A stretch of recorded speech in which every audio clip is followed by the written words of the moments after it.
Hey, and welcome to another episode of Thinking Out Loud. Okay, we're on our sixth episode right now.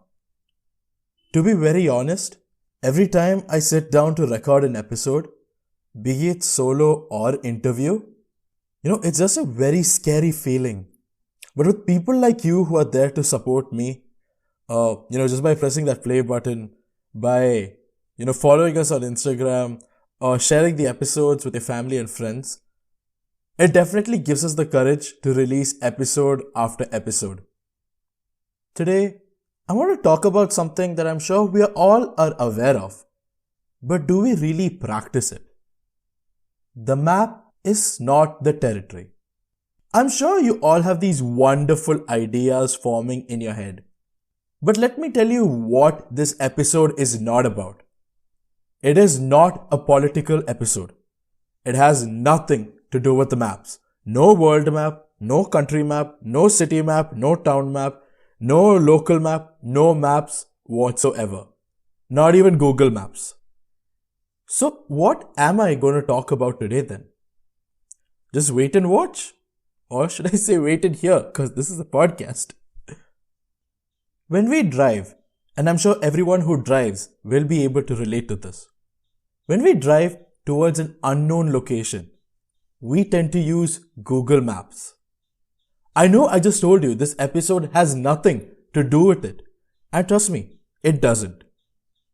We tend to use this wonderful app that shows us the various routes or the paths we can take to get to our desired destination. I mean, forget about driving. Even when we're walking towards somewhere we don't know, we tend to use it. The basic idea is that the map is like a snapshot of reality. But what the map fails to show us is the minor details. Details such as potholes or the condition of the road. Nevertheless, the map does help us navigate. But the map also has some changes that happen to it once in a few years. Like a new road opened up, or a road got closed, a building got demolished, or a new building got constructed. The map does have its minor changes, and these minor changes help us navigate better. Similarly, we all have unique mental maps of the world we live in. Our mental maps are created from the experiences we encounter every day, and perception adds color to these experiences. As we all sense things in unique and personal ways, our mental maps are similar to our fingerprints. No one has the same fingerprint, and no one has the same mental map. I understand what I'm saying can be a bit heavy for you to understand. You might not even agree with me, but just hear me out. Imagine we live in a world with a population of 7.8 billion people.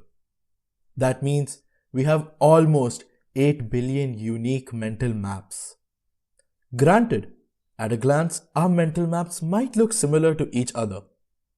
But when we focus on those minor details, we will be able to notice the difference. For example, you and your best friend, you both can agree on a lot of things. But there will be those minute areas where you tend to disagree a lot.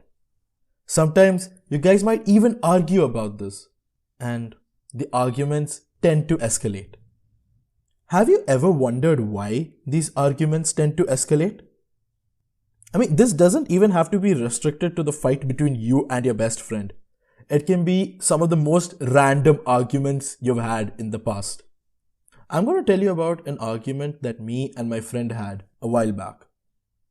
It was the time when India went into lockdown due to the coronavirus pandemic. And around the month of April or May, I don't remember exactly, but yeah, I don't know how many of you heard this news. Coronavirus is more active on Sunday. This news was spreading like wildfire on WhatsApp groups. One day while I was talking to my friend, he told this to me. And I asked him, where did he hear it?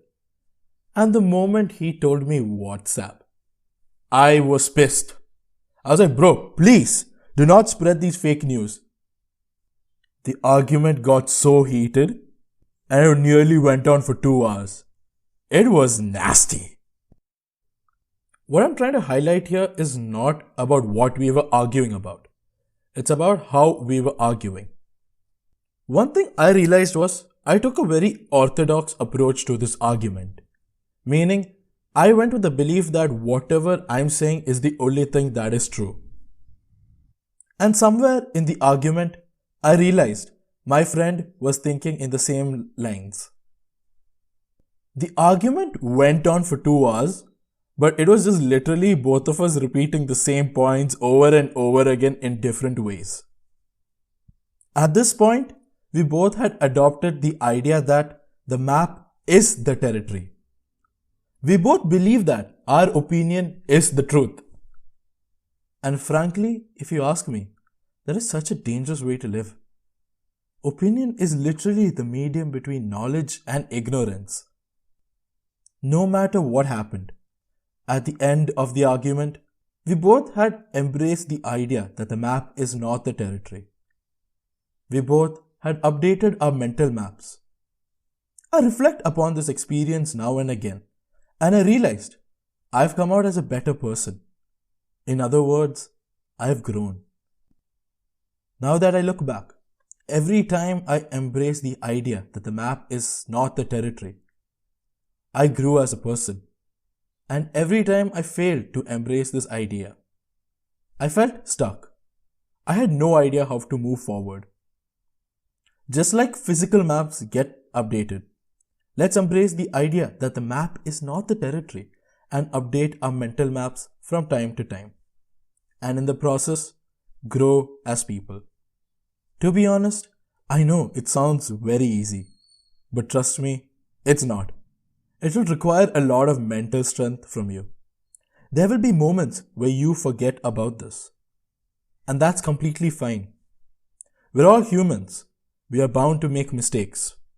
I know you would have heard this 1,000 times before, but it just felt right to reiterate it here once again. So my question to you is, are you ready to update your mental map? Or are you going to be the person who's going to take an orthodox approach to everything? The choice is up to you. And with that, we come to an end of another episode of Thinking Out Loud. Thank you for listening. I know this episode might have been a bit heavy for you, but I hope you got something to take back from this. And if you did, please do let us know. If you're listening to this on Anchor, feel free to leave us a voice message. If you have my WhatsApp number, feel free to send me a text. Or feel free to DM us on Instagram. I've attached the link in the description below. And if you want to support us, feel free to follow us on Instagram, like, comment and share our posts. It definitely helps us to reach out to more and more audience. With that being said, this is Rahul George, signing off, and see you next week.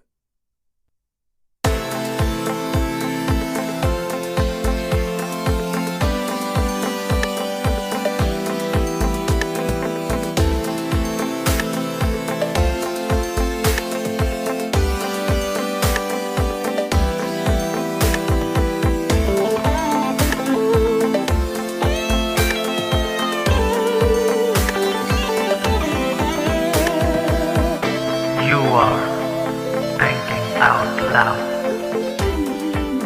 Right here, right now.